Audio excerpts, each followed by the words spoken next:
मैं अंकित दुबे आप सभी लोगों का स्वागत करता हूं अपने YouTube channel smart study by Ankit पर। तो कैसे हैं आप सभी लोग? आशा करते हैं अच्छे होंगे। हम अपना एनालॉजी का टॉपिक आगे लेके चल रहे हैं, जिसमें हमने हिंदी वाली एनालॉजी के साथ इंग्लिश वर्ड की एनालॉजी खत्म की है और आज हम चल रहा है मैथ की एनालॉजी यानी नंबर एनालॉजी पर। आज हम केवल कॉन्सेप्ट सीखेंगे और बाकी की चीज हम अगली वीडियो में क्लियर करेंगे। पहला कॉन्सेप्ट कहता है कि हमें क्यूब का कॉन्सेप्ट आना चाहिए। क्यूब का कॉन्सेप्ट क्या है? जैसे कि हमने बोला कि 2 का मतलब 8 से है, तो 3 का मतलब किससे होगा? ऑप्शन में दे रखा है 20, 27, अगला दे रखा है 25 और अगला दे रखा है 30। आप जानते हैं 2 का 8 यानी कि 2 का क्यू 8 होता है, तो 3 का क्यू कितना हो जाएगा? 27 हो जाएगा। Option number B correct. एक और चीज आती है, जैसे कि मैंने कहा 64, इसका संबंध है 125 से, तो हमें बताना है 256 का संबंध 216 का संबंध किससे होगा?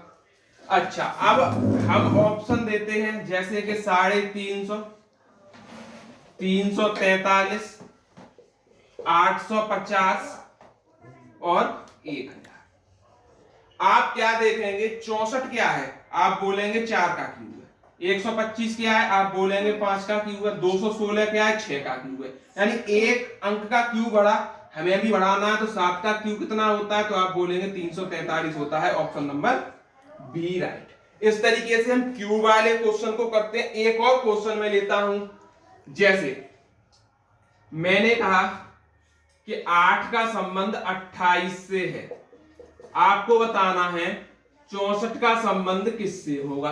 अब इसमें मैं ऑप्शन नहीं ले रहा। अब आप एक चीज देखें, ये होता है 2 का क्यूब, ठीक, ये हो गया 3 का क्यूब प्लस 1, बोलो समझ में आई चीज? ये होता है 4 का क्यूब, तो हमें क्या लाना है? 5 का क्यूब प्लस 1, तो 5 का क्यूब 125 में 1 जोड़ दो, आंसर आ जाएगा 126। अगला कॉन्सेप्ट है हमारा, उसको सीख लेते हैं, स्क्वायर वाला। स्क्वायर का कॉन्सेप्ट क्या कहता है आप सीखें। जैसे कि मैंने कहा 1 का संबंध 4 से है, तो 9 का संबंध किससे होगा? आप सोचेंगे कि 1 का स्क्वायर 1, 2 का स्क्वायर 4, 3 का स्क्वायर 9, तो हम कहेंगे 4 का स्क्वायर यानी 16, तो 16 हमारा आंसर आ जाएगा। दूसरा पार्ट क्या कहता है? मैंने कहा 4 का संबंध मेरा 10 से है, आपको बताना है कि 25 का संबंध मेरा किससे है, ठीक।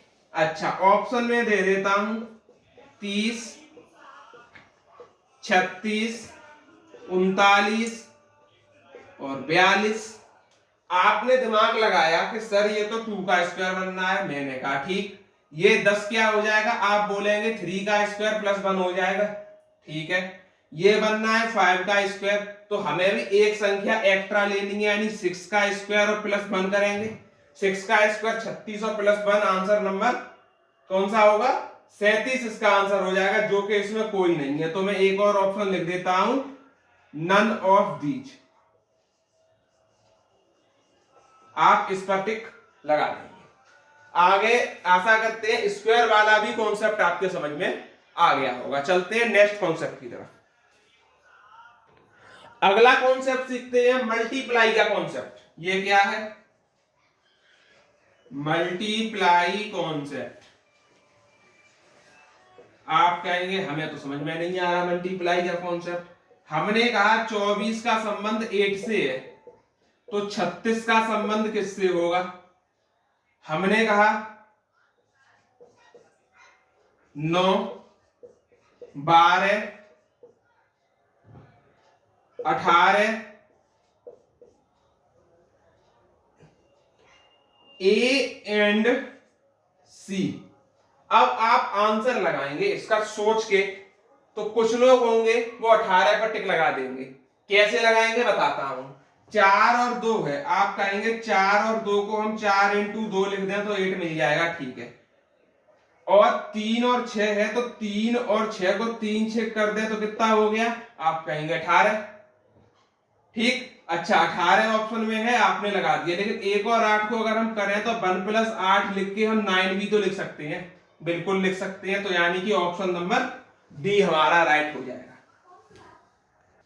एक चीज मैं इस क्वेश्चन में और बता देता हूं आपको, इसका बी ऑप्शन भी राइट होगा। आप कहेंगे कैसे राइट होगा? अच्छा 8 का गुणा करो 24 में 3 टाइम जाएगा, तो 12 का गुणा करो 36 में 3 टाइम जाएगा, तो ये भी आंसर हमारा सही होगा।